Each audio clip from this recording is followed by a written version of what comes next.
Anna, a 28-year-old young professional, worked as a graphic designer for a renowned company.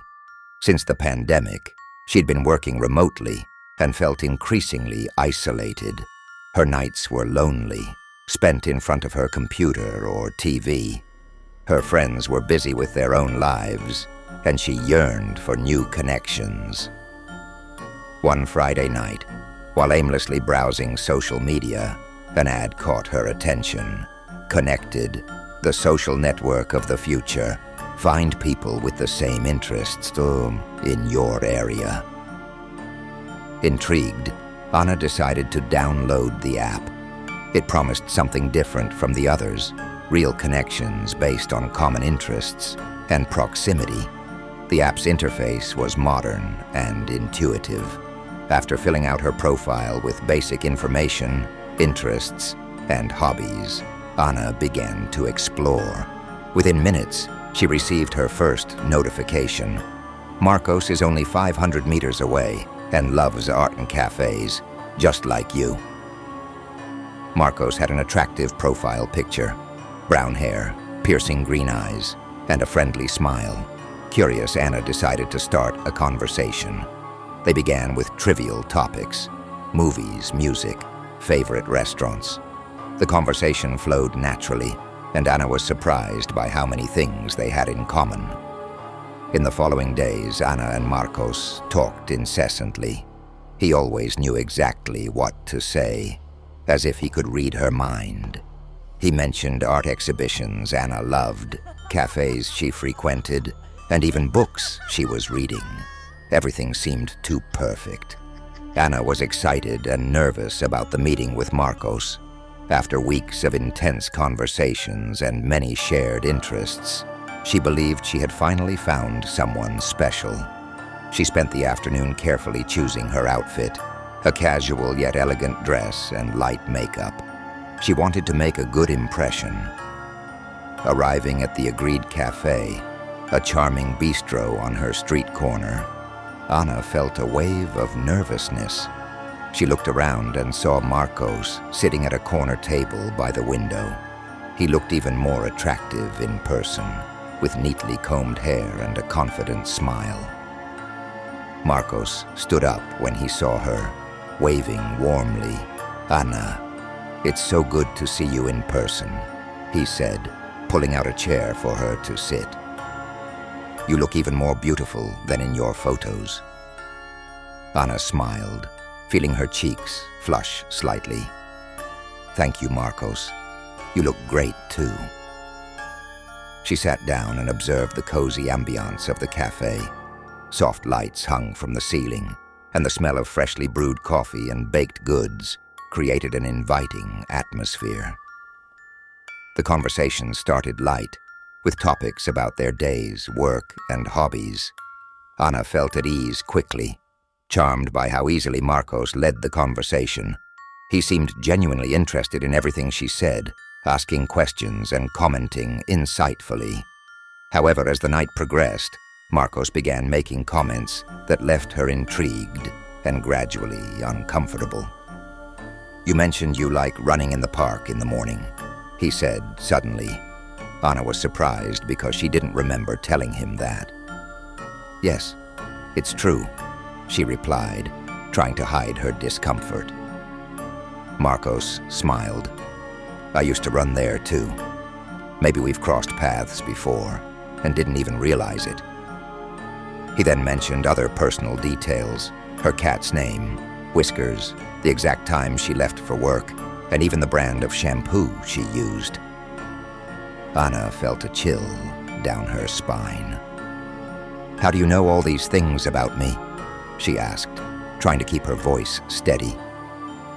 Marcos chuckled nonchalantly. "Oh, they're just coincidences. We've talked a lot, remember? Maybe you mentioned these things and you don't recall." Anna forced a smile, but the sense of discomfort grew. She decided to end the meeting early. "Marcos, it was great to meet you, but I think I should go. It's getting late."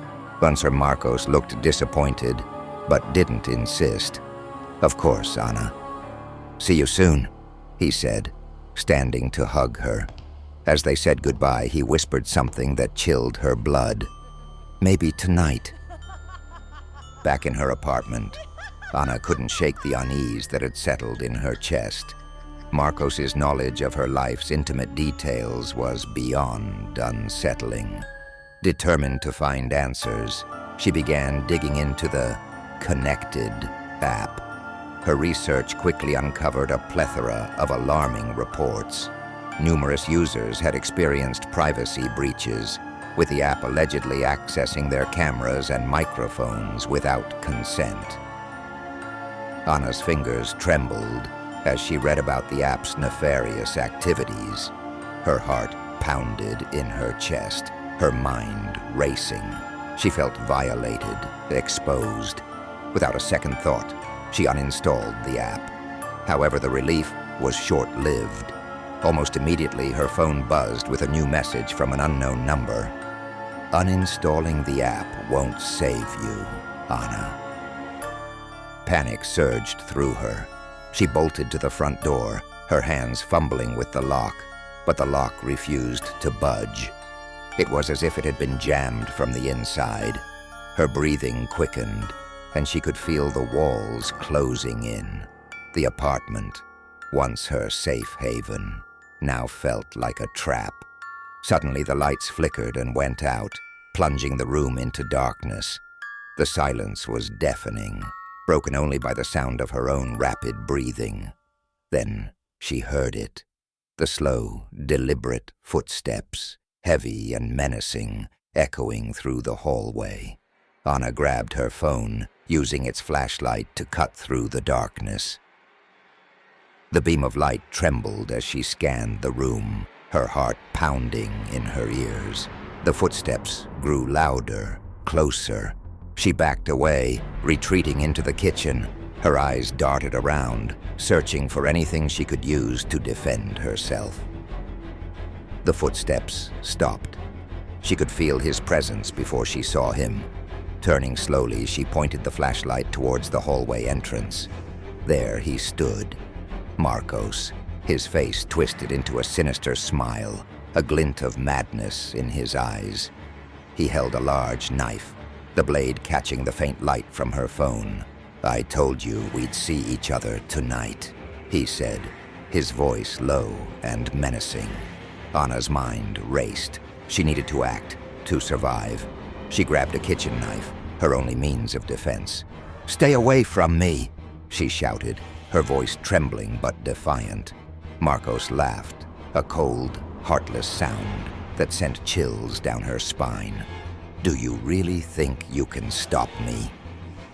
Without warning, he lunged at her. Anna dodged, her instincts taking over. They grappled in the small kitchen, the clatter of metal and the thud of bodies filling the air. Anna fought with everything she had, her fear fueling her strength. She managed to slash his arm, drawing blood. Marcos roared in pain but didn't stop. Desperation took over. With a surge of adrenaline, Anna pushed him away and in one swift motion drove the knife into his chest. Marcos's eyes widened in shock and disbelief. He staggered back, clutching the wound, and collapsed onto the floor, his breath coming in ragged gasps. Anna stood over him, her body shaking, tears streaming down her face. She watched as the life drained from his eyes, the sinister smile fading.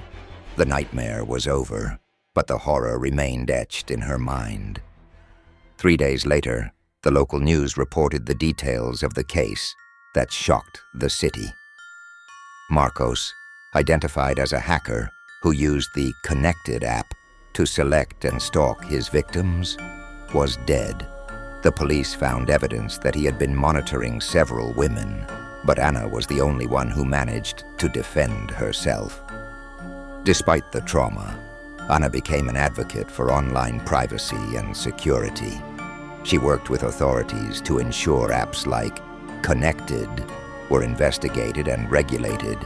Her story served as a warning to many, showing that danger can be closer than we imagine, hidden in the shadows of the technology we use daily. Anna's bravery and determination turned her ordeal into a powerful message. She shared her experience widely, helping others understand the importance of digital safety. Though the scars of that night would never fully heal, Anna found strength in her survival, becoming a beacon of hope and caution in an increasingly connected world.